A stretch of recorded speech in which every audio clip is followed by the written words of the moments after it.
ఈరోజు మన వాక్య అంశము ప్రియులరా, దేవుడు మనకిచ్చినటువంటి అంశము టైటిల్ ఏమేనంటే, ఎవడును మిమ్మును మోసపరచకుండా చూచుకొనుడి. ఈరోజు మన వాక్య అంశము ప్రియులరా, ఎవడును మిమ్మును మోసపరచకుండా చూచుకొనుడి. ఏం చేస్తాడంట? పలకాలి మీరు. ఎవడును మిమ్మును మోసపరచకుండా చూచుకొనుడి. ఎవరున్నారు మోసపరిచేవాడు? వాడు మనల్ని మోసపరుస్తాడు. అపవాదిగానే నీ దగ్గరికి రాదు. ఒక్క తూరి మాత్రమే అలాగొచ్చింది. అపవాదిగానే నీ దగ్గరికి రాదు. ఒక్క తూరి మాత్రమే వచ్చింది. ఎక్కడొచ్చింది? ఏదేను వనములోనికి వచ్చింది. ఈరోజు అలాగు రాదు. ఎలాగొస్తుంది అంటే నీ స్నేహితుని రూపంలో వస్తుంది. ఎలాగొస్తుంది? నీ స్నేహితుని రూపంలో వస్తుంది. నేనన్న మాట కాదు ప్రియులారా, ఇది ఎవరన్నారు? యేసుక్రీస్తు ప్రభువే మాట్లాడుచున్నాడు. ఎక్కడ ఈ మాట రాయబడి ఉంది? మనం ఎవరు మాట్లాడారో మనం చూస్తే పరిశుద్ధ గ్రంథాన్ని అడుగుదాం ప్రియులరా. యేసుక్రీస్తు ప్రభు శిష్యులలో ఉన్నటువంటి మత్తయి గారు ఆయన మాట్లాడుచు అంటూ ఉన్నాడు. మత్తయి సువార్త 24వ అధ్యాయము అందుకు తీసుకోండి. నూతన నిబంధనలో మత్తయి సువార్త 24వ అధ్యాయము 4వ వచనములో అంటూ ఉన్నాడు. 4వ వచనము, ఎవడును మిమ్మలను మోసపరచకుండా చూచుకొనుడి. ఎంత గొప్ప మాట! ఎవరంటున్నారు ఈ మాటని? యేసుక్రీస్తు ప్రభువు వారు మాట్లాడుచూ ఉన్నాడు. బాగా వినాలి మీరందరూ. టైం 11 అయింది. ఎంత అయింది? టైం 11 అయింది. 11:50 నిమిషాల వరకే, నేను 45 నిమిషాల వరకే వాక్యం చెప్పేస్తా, ముగించేస్తాను. ఖచ్చితంగా 12కు ముగించేస్తా ప్రియులారా. ఖచ్చితంగా. సంతోషమా? మా ఊరికి సంతోషమైంది. మేము గొప్పని ముగించాం. దేవునికి మహిమ కలుగును గాక.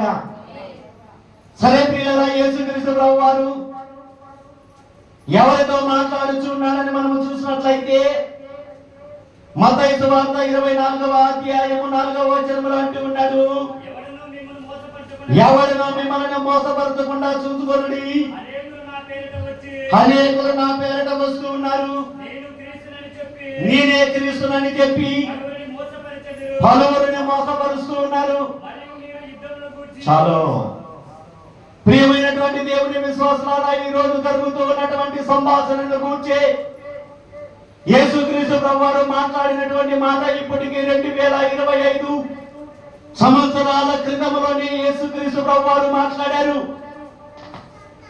ఆయన ఎప్పుడు మాట్లాడారని మనం చూసినట్లయితే యేసుక్రీస్తు ప్రభువు వారు మాట్లాడినటువంటి మాటలో ఆయన భూలోకములో శరీరధారిగా ఉన్నప్పుడే ఆయన మాట్లాడుచూ ఉన్నాడు. ఆయన శిలువ వేయబడక ముందే మాట్లాడినటువంటి మాటలు. శిలువలో ఆయన 2 చేతులలో మేకులను, 2 కాళ్ళలో మేకులను, శిరస్సు మీద ముళ్ళ కిరీటమును, పలకలో పల్లెపు పోటును, ఆ కార్యాలను ఇంకా జరగక ముందే శిశువులైనటువంటి వారితోనూ, శాస్త్రులైనటువంటి వారితోనూ, పురోహితులైనటువంటి వారితోనూ, విద్వాంసులైనటువంటి వారితోనూ, గనులైనటువంటి వారితోనూ, గొప్పవారైనటువంటి వారితోనూ, చదువుకున్నటువంటి వారితోనూ, వీళ్ళందరితో యేసుక్రీస్తు ప్రభువు మాట్లాడుతూ ఉన్నాడు. నా నామమునకు దగ్గర, నా మాటలకు దగ్గరికి వచ్చినటువంటి నా పిల్లలైనటువంటి వారులరా, ఇదిగో 12 ఏర్పాటు చేసుకున్నటువంటి నా శిశువులైనటువంటి వారులరా, మీ అందరికీ నేను ఒక మాట విసిరి వేస్తూ ఉన్నాను అని ఆ రోజే ప్రపంచంలో ఉన్నటువంటి ప్రజలందరికీ తెలియజేసినటువంటి బలీయమైనటువంటి మాట అని నేను మీ మధ్యలో బోధిస్తూ ఉన్నాను. బాగా వినాలి. డేవిడ్ నా వైద్యుడు చాలా జాగ్రత్తగా మీరు దేవుని మాటలు మీ హృదయాలలో భద్రపరచుకోవాలి. హృదయంలో దేవుని మాటలు లేకపోతే దేవుని ఆత్మ మనలోనికి రాదు. అందుకే మనం ఆరాధనలో పాడుకున్నాము, నీ వాక్యమే నన్ను బ్రతికించను, నీ వాక్యమే నన్ను బ్రతికించేది. ఈరోజు నీ వాక్యమే, ఈ మాటలు నీవు వింటే నీలోనికి ఏమొస్తుంది అంటే, ఒకటి ఆత్మ, రెండవది జీవము, మూడవది ఆశీర్వాదము, నాలుగవది కృప. ఇవన్నీ దీని ద్వారానే కలిగినటివి. బాగా వినాలి, బాగా వినాలి ప్రియులారా. చదువుకుందాం, మరలా చదువుకుందాము. యేసుక్రీస్తు ప్రభువు మాట్లాడుతూ అంటూ ఉన్నాడు, ఎవరును మిమ్మల్ని మోసపరచుకోకుండా మీరు చూసుకోవాలి. అనేకులు నా పేరట వచ్చి నేనే క్రీస్తునని చెప్పుదురో. చాలు ప్రియులారా, యేసుక్రీస్తు ప్రభువు ఎవరితో మాట్లాడుతున్నారు, ఏం చేస్తూ ఉన్నాడని మనం చూసినట్లయితే మత్తయి సువార్త 24వ అధ్యాయం 1వ వచనములో అంటున్నాడు, యేసు దేవాలయములో నుండి బయలుదేరి వెళుతూ ఉండగా ఆయన శిశువుల దేవాలయపు కట్టడలను ఆయనకు చూపించిరి. అందుకు ఆయన, మీరు ఇవన్నీ చూచుతూ ఉన్నారు కదా, రాతి మీద రాయి ఒకటైనను ఇక్కడ నిలిచి ఉండకుండా పడద్రోయబడునని మీతో సత్యముగా చెప్పుచున్నాను అనేను. ఏమంటున్నాడు ధర్మస్థాయి? శిశువులైనటువంటి వారు యేసుక్రీస్తు ప్రభువుని చూపించి అంటూ ఉన్నారు, యేసయ్యా, ఇదిగో యెరూషలేము దేవాలయము 42 సంవత్సరములు సొలొమోను గారు, దావీదు కుమారుడైనటువంటి సొలొమోను నిర్మాణం చేశాడు. చూడయ్యా, ఈ దేవాలయాన్ని చూడు, ఈ దేవాలయాన్ని చూడు, ఈ దేవాలయాన్ని చూడునని పదే పదే పదే పదే యేసుక్రీస్తు శిశువులైనటువంటి వారు యేసు ప్రభుతో మాట్లాడుచూ ఉన్నప్పుడు, అప్పుడు యేసయ్య వారితో మాట్లాడినటువంటి మాట ఏం మాట్లాడుతున్నాడని మనము చూసినట్లయితే, ఆయన అంటున్నాడు, ఆయన శిశువులు దేవాలయపు కట్టడలను ఆయనకు చూపించిరి. ఏం చూపించారట? బాగా వినాలి. ఖచ్చితంగా నేను 11:50కే ముగించేస్తా, 12కే ముగింపు. చాలా జాగ్రత్తగా దేవుని మాటలు త్వరగా మీరు అందుకోవాలి. ఎక్కడికి? హృదయంలోనికి అందుకోవాలి.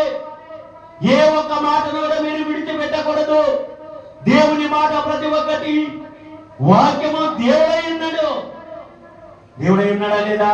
నీ చెప్పిన మాట నమ్మద్దు. వెళ్దాము. యోహాను సువార్త 1వ అధ్యాయం 1వ వచనములో అంటూ ఉన్నాడు, ఆదియందు వాక్యం ఉండెను, వాక్యము దేవుని యొద్ద ఉండెను, వాక్యము దేవుడై ఉండెను, ఆయన ఆదియందు దేవుని యొద్ద ఉండెను, సమస్తమును ఆయన మూలముగా కలిగెను. ఈ లోకంలో చేసినటువంటి వాడు ఏ విద్వాంసుడు, ఏ పురోహితుడు, ఏ గనుడైన వాడు, ఏ గొప్పవారైనటువంటి వాడు కానీ ఏది చేయలేదు ఈ భూలోకంలో అంటున్నాడు. ఎవరంటున్నారు? ఎవరంటున్నారు ఈ మాటలు? యోహాను గారు మాట్లాడుతూ ఉన్నాడు. చదువుకున్నా మరలా, ఆదియందు వాక్యం ఉండెను, వాక్యము దేవుని యొద్ద ఉండెను, వాక్యము దేవుడై ఉండెను. ఎప్పుడు చెప్పండి? వాక్యాన్ని మనం వినకపోతే దేవుడు మన హృదయంలోనికి రాడు. నేను చెప్పానా? యోహాను అంటున్నాడా? మనకి తెలియదు ఒకప్పుడు, మనందరికీ ఒకప్పుడు తెలియదు, కానీ ఇప్పుడు తెలియపరుస్తూ ఉన్నాడు దేవుడు. ఏమంటున్నాడనంటే, ఆదియందు వాక్యం ఉన్నది, అనాది కాలంలోనే దేవుని వాక్యము ఉన్నది. ఆ వాక్యమే ఎలాగో వచ్చింది అంటే శరీరధారిగా మన మధ్యలోనికి వచ్చింది. అదే అంటున్నా, ఆదియందు వాక్యం ఉండెను, వాక్యము దేవుని యొద్ద ఉండెను, వాక్యము దేవుడై ఉండెను, ఆయన ఆదియందు దేవుని యొద్ద ఉండెను, సమస్తమును ఆయన మూలముగా కలిగెను. కలిగి ఉన్నదేది ఆయన లేకుండా కలగలేదు. ఆయనలో జీవం ఉండెను, ఆ జీవము మనుషులకి వెలుగై ఉండెను. ఆ వెలుగే చీకటిలో ప్రకాశించుచు ఉన్నది గాని గ్రహింపబడెను.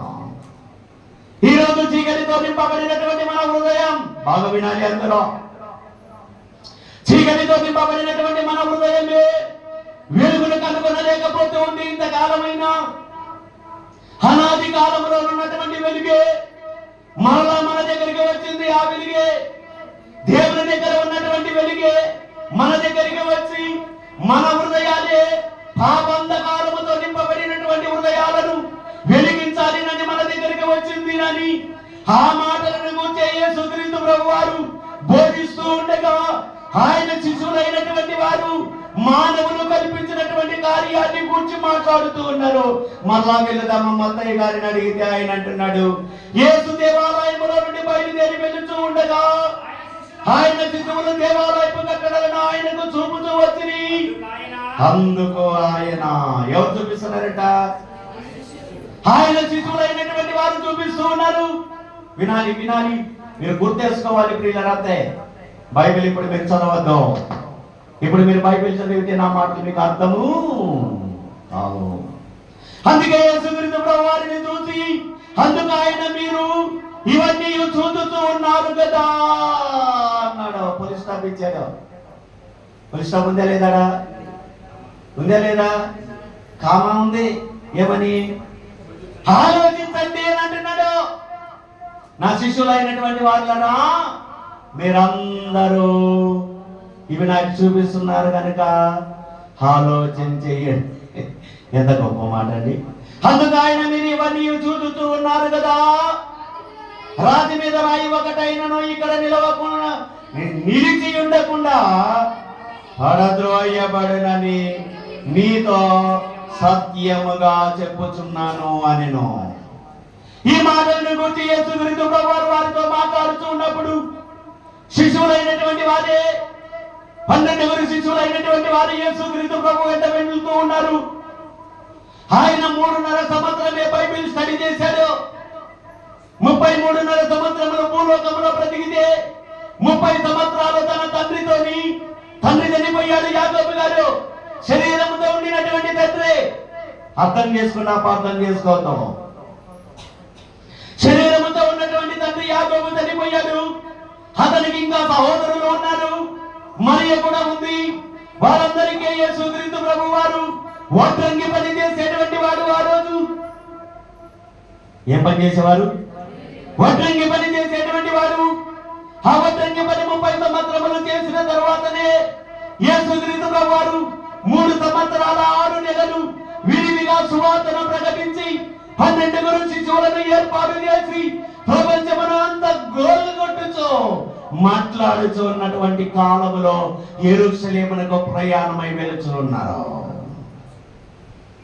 యేసుక్రీస్తు ప్రభువారు యెరూషలేము ప్రాంతానికి ప్రయాణమై వెళుతూ ఉంటే శిశువులైనటువంటి వారు 12 ఆయనతో మాట్లాడుతున్నారు. యేసయ్యా యేసయ్యా ఏం చెప్పండి అని అంటే, దేవాలయాన్ని చూడయ్యా, సొలొమోను మహారాజు, దావీదు కుమారుడైనటువంటి సొలొమోను మహారాజు 42 సంవత్సరములు కట్టించినటువంటి దేవాలయము అయ్యో ఎంత అందంగా ఉంది అని యేసుక్రీస్తు ప్రభువారికి చెప్తే, అప్పుడు యేసయ్య ఏమంటున్నాడు?